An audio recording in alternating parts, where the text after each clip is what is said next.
Hello friends, welcome to Anamika சமையல். இன்றைக்கி கடன் தொல்லையை ஒழிக்கும் ஒரு கருப்பு காராமணி குழம்பு. என்ன ஆச்சரியமாக இருக்கா உங்களுக்கு?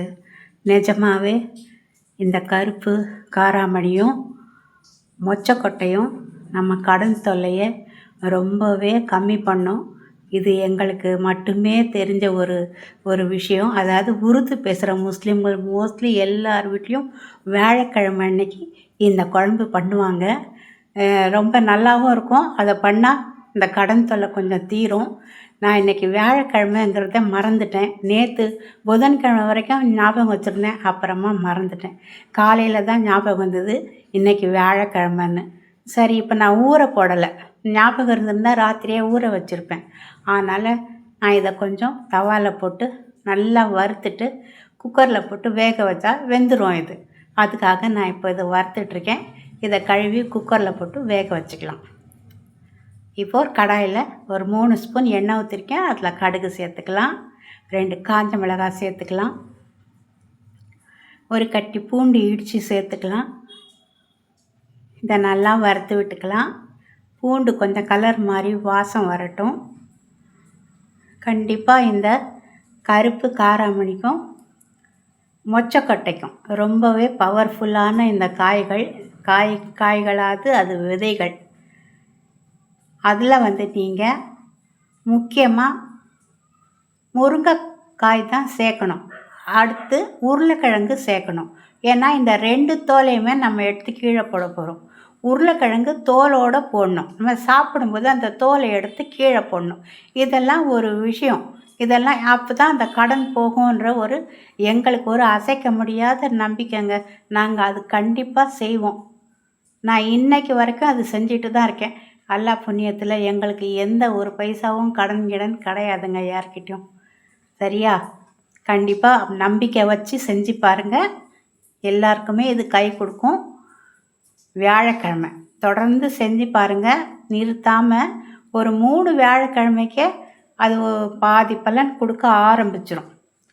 இப்போ கொஞ்சம் தண்ணி ஊற்றி இதை நான் வேக வச்சிட்ருக்கேன். இப்போ ஒரு குட்டியோண்டு புளி எடுத்திருக்கேன். அதில் ஒரு 2 பெரிய தக்காளி போட்டு இதை நல்லா கையால் மசிச்சிக்கலாம். அதுதான் ரொம்ப கஷ்டம்.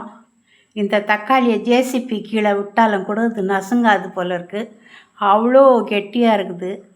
நாட்டு தக்காளி இந்த மாதிரி இருக்குதுன்னா எனக்கு ரொம்ப ஆச்சரியமாக இருக்குது. என்ன பண்ணுறது? கஷ்டப்பட்டு அதை பிசையத்தான் செய்யணும். அப்போ தான் டேஸ்ட்டு வேணுங்கிறதுக்காக எது வேணாலும் செய்வோம்ல.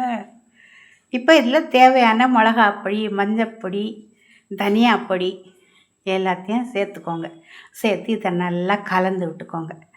கலந்து விட்டுட்டு இப்போது அந்த காயெல்லாம் வெந்துட்டுருக்குல்ல, அதில் நம்ம இதை சேர்க்க போகிறோம்.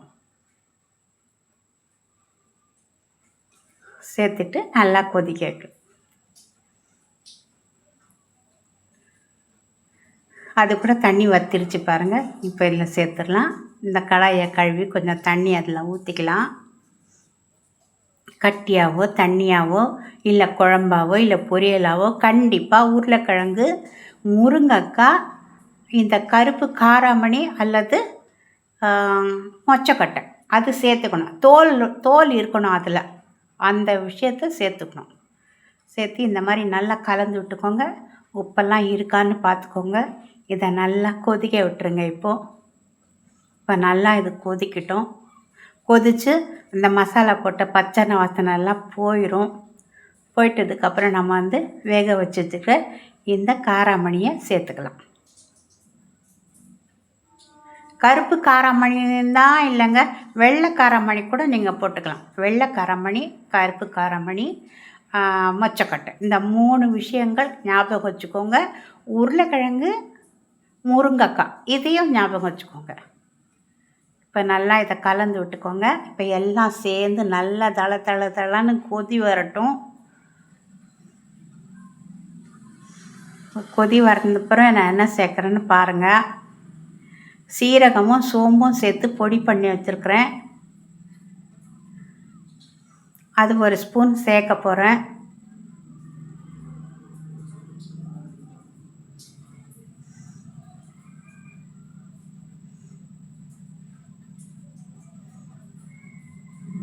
பாருங்கள் நல்லா கொதிக்காது. ஒரு கிண்டு கிண்டி விட்டுக்கலாம்.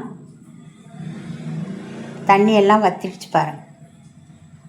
இப்போ அந்த பொடியை போட்டுக்கலாம்.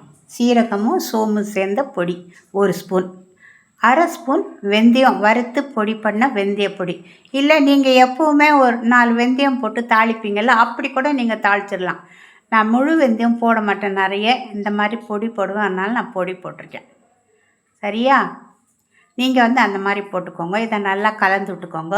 இப்போ இந்த வெந்தய பொடியெல்லாம் சேர்த்ததுக்கப்புறம் ஒரு நல்ல மணம் வரும் பாருங்கள். வீடு ஃபுல்லாக கொம்முன்னு தூக்கிடும் மணம். இதை நல்லா கலந்து விட்டுங்க. இதை ஒரு 5 நிமிஷம் நல்லா கொதிக்க விடுங்க. மேலே கொத்தமல்லி தூவி அடுப்பை ஆஃப் பண்ணிவிடுங்க. ஒரு அருமையான கடன் தீர்க்கும் ஒரு காராமணி குழம்பு ரெடி ஆகிடுச்சுங்க. பிடிச்சிருந்தால் லைக் பண்ணுங்கள், கமெண்ட்ஸ் பண்ணுங்கள். புதுசாக இப்போ தான் பார்க்குறீங்கன்னா எனக்கு கமெண்ட்ஸ் பண்ணி பெல் பட்டன் அமுக்கி சப்ஸ்கிரைப் பண்ணி எல்லாமே பண்ணுங்கள். இப்போ கொத்தமல்லி தூவியாச்சு. இப்போ அடுப்பை ஆஃப் பண்ணிக்கலாம். இது நம்பி கூட நீங்கள் செய்யணும். செஞ்சிங்கன்னா உங்களுக்கு உங்களுக்குன்னு ஒரு கடவுள் இருக்காங்கல்ல, நீங்கள் இஷ்டமாக யாரையாவது நினைப்பீங்களா, அவங்கள நினச்சிக்கிட்டு இது பண்ணுங்கள். கடவுளே இந்த கடன்லேருந்து என்னை காப்பாற்றுங்க அப்படின்னு சொல்லிட்டு பண்ணிவிட்டு இந்த குழம்பு வச்சு சாப்பிடுங்க. கண்டிப்பாக அதுக்கு பலன் இருக்கும். நாங்கள் அந்த மாதிரி தான் பண்ணுவோம். நான் பண்ணி எனக்கு சரியாக வந்தால் தான் நான் அடுத்தவங்களுக்கு சொல்லுவேன். கண்டிப்பாக நீங்கள் செஞ்சு பாருங்கள். அஸ்ஸலாமு அலைக்கும்.